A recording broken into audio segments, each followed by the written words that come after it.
Brenna. I'm the Curious Little Frog, and here on my channel we talk about art, disability, sustainability, and whatever else I'm curious about at the moment. I hope you want to be curious with me because today we're talking about what happens when you purchase our supplies at 3 a.m. What do you do when they get here?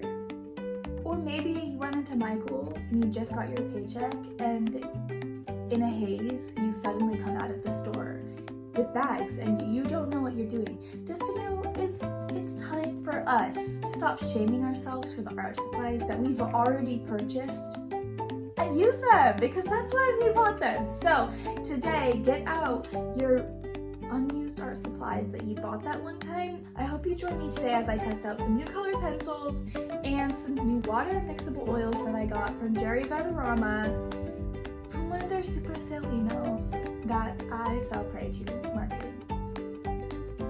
Yay, capitalism! Hi, so for voiceover Brenna today, I just wanted to talk a little bit more about this idea of shame coming into our artistic journeys. For me, shame hasn't even been just in my artistic journey, but in so many facets of my life, it's held me back just from this feeling inside of myself that I'm not good enough. And as artists, some of the ways that it can sneak in, especially is with new materials I've found in the past, that when I get something that's new, or especially if it's expensive, I feel shame in that my skills are not worthy of this new art material. But that is so absolutely untrue. The way that we learn and the way that we grow is by destroying that shame in ourselves and just doing it anyways, doing it afraid, doing it ashamed, and just pushing through those feelings to get to the other side, to get to where we want to be as an artist. And that's confident in our skills, that's confident in our style, and confident in how we create. Another way that I have noticed, besides just the art materials, but shame also leaches its way in as I look around to my unfinished works. I don't know if you were like me, but growing up, I started 1 million things and didn't finish them. But even some of the things that I started in my teen years now, I have hanging up, and something that I haven't worked on for maybe 5 years or more, that I held so much shame in my heart for not finishing it. Now I'm looking at it and I'm trying to see something new, see what I was seeing before as a teenager, and then add everything that I've learned on top of that creation. I know people like my mom would get frustrated saying, "Brenna, you only ever start projects," and I would have all these unfinished paintings hanging on my walls. And that comment filled me with so much shame that I sometimes would stop creating because I felt that the only thing I could work on is something that I'd already started. I can't start something new because I just won't finish it.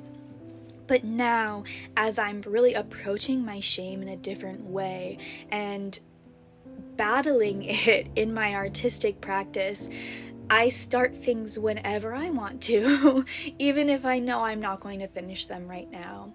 And that has resulted in so many more finished works because I start something I actually want to work on, and I work on that, and it gives me ideas or techniques or just knowledge to move forward on these pieces that I got stuck on and I didn't know what to do next, but now I do. All my pieces kind of growing and culminating together, and I end up having like a batch of paintings where I start 5 paintings or 6 paintings and I'm working on all of them as I go. Whereas before, I would be so focused on this one painting that I would refuse to start anything else and say that I could only work on this painting, but then I'd put it down for 2 weeks and not want to work on that specific painting. So all of this shame really was just holding me back from starting the things that I really was passionate about and learning enough to finish the other things that at one point maybe I was passionate about as well.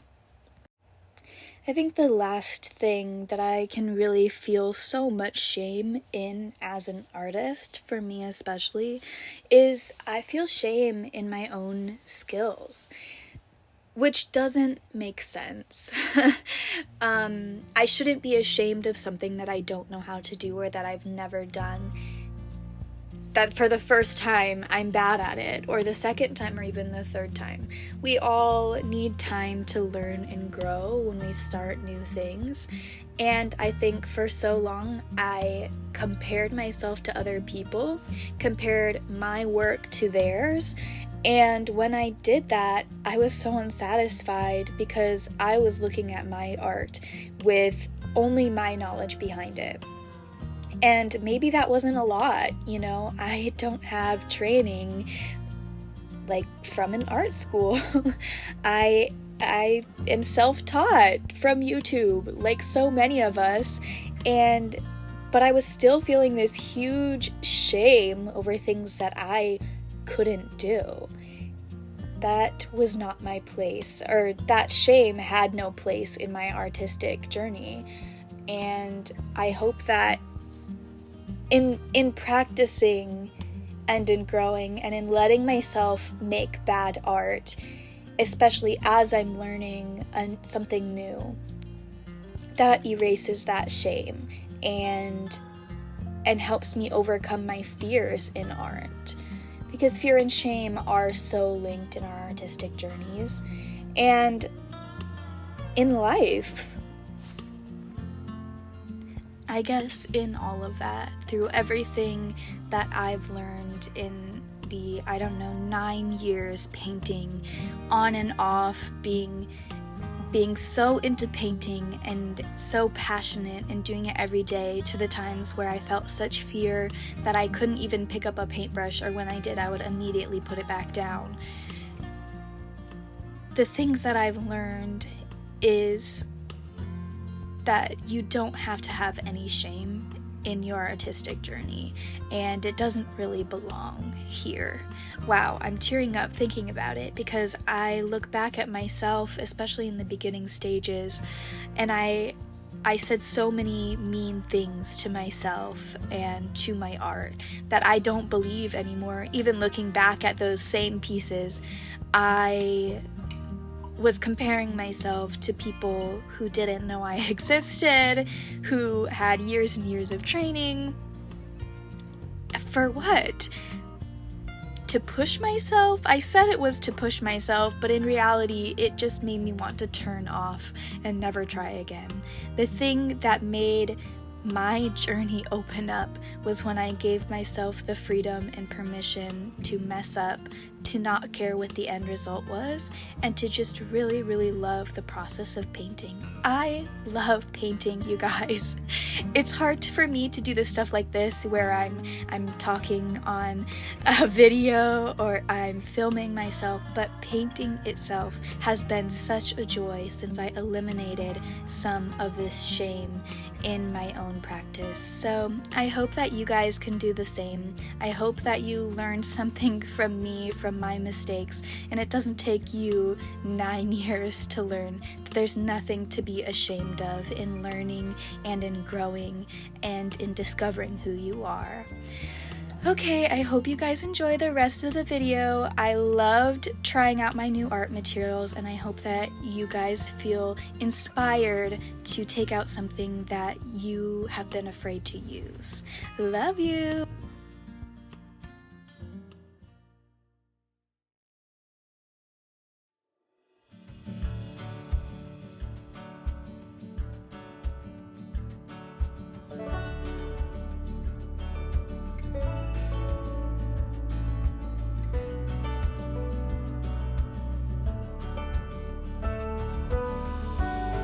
Overall, what did I think about these art materials? The colored pencils, I have limited amount of experience with Prismacolors in high school. I don't have them anymore, so I can't compare them for you, but for a budget set, these were really nice. I'm really excited to start using them. I'm really excited for what this brings for the future of my illustration path. I want to start drawing more, as you can see from my paintings behind me. I do a lot of landscapes, painterly style, and I really want to get into illustration, finding my own drawing path. And I really think that these colored pencils will do that for me. So the pigmentation I find to be wonderful. They don't break. One broke, and that was because I was pressing on it a really weird way. So because of my disability, sometimes my wrists don't work very well. So I have to find different ways to be holding the pencil, and it broke because of it. I wouldn't blame that on the pencils. I really loved drawing with them. The strawberries I made were super cute. The trees that I made, I loved seeing how it looked with different colors and how the color theory changed how it looked a little bit. They were great. I especially love the swatch paper. That was really, really nice. I found that the swatch paper matched the actual colors, obviously because it was the actual colors, better than just the plain paper. So this little paper did not match the colors very well. So I do not think I'll be using this to reference when choosing colors. However, I really liked the way that the swatching was set up and the ways that the layers are organized. There was a broken little piece on the bottom. I'm not gonna blame them for that either because it was shoved into my mailbox really weird and it dented the entire box. I think that's what it was. I think it was a shipping problem and I'll just take that up or something. As far as the Lukas Berlin water mixable oils, so I already use oils, the water mixable oils, but I have used Winsor & Newton water mixable oils. I have never used any other brand, so I can't tell you that these are better than anything else. However, the Lukas Berlin, I loved. I had always heard people talk about oils as being buttery, and I never understood that because I had only used water mixable oils. I was like, oils can't be buttery. I've used Winsor & Newton, and maybe after you mix them with a bunch of medium, maybe I would consider it like creamy. Ugh, I hate that word, but you know what I mean. If you've painted with oils, you know what I mean. No. Straight out of the tube, these Lukas Berlins, they feel heavenly, buttery, consistent. One was a bit oily, I believe it was a alizarin crimson, so I had to kind of squish the tube quite a bit to mix up those oils back into the pigments. They were great. I barely had to use any medium with them. I ended up in this one, I used some Winsor & Newton as well for this palette just to fill it in with the colors that I didn't get. So on this painting, I ended up using some linseed oil that I had, water mixable linseed oil for that. For the other painting that I did for this, I didn't use anything besides water to clean the brushes, and I guess, I'm assuming some would get on the brush and make it a little bit thinner, but otherwise the consistency was wonderful. I will be refilling any colors that run out in either Winsor & Newton or in these, because they were pretty small and I use a lot of paints because, as you can see, that's what I do mostly. So I will go through those tiny little tubes pretty quickly for some of the colors. Some of them, like maybe the brown, I don't use brown very much, but it was great to have something to tone things with, so that one might last me a little bit longer.